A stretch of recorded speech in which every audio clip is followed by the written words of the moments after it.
আপনারা অবগত আছেন যে গত 9/7/2026 তারিখ একজন গরু ব্যবসায়ী লালমনিরহাট জেলা থেকে কিছু গরু ক্রয় করে একটি ট্রাক যোগে গরুটি ঢাকার উদ্দেশ্যে নিয়ে যাচ্ছিল। গরুটি নিয়ে যাওয়ার পথের মধ্যে গরুটি ওই দিন রাত অনুমান ভোর 4 ঘটিকার দিকে,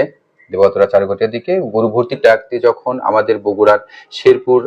থানাধীন সনকা এরিয়াতে এসে পৌঁছে, তখন অজ্ঞাতনামা কিছু ডাকাত তাদের ব্যবহৃত একটি ট্রাক নিয়ে এসে ওই ট্রাকটিকে তারা ব্যারিকেড দিয়ে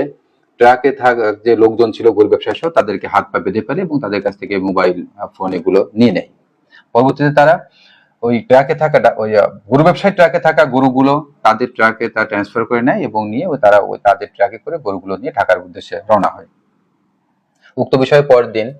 গরু ব্যবসায়ী শেরপুর থানাতে একটি অভিযোগ দায়ের করে, যার প্রেক্ষিতে শেরপুর থানাতে একটি মামলা রুজু হয়। মামলা রুজু হওয়ার পর মাননীয় পুলিশ সুপার মহোদয়ের নির্দেশে আমরা তদন্ত শুরু করি এবং ওই দিন রাত্রে আমরা শেরপুর থানার একটি টিম এবং আমাদের ডিবির একটি টিম সহ আমরা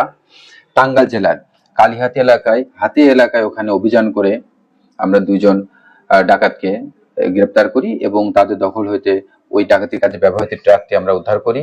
তখন ট্রাকটি তল্লাশি করে ট্রাকের ভিতরে আমরা 5টি গরু, ওই লুণ্ঠিত 5টি গরু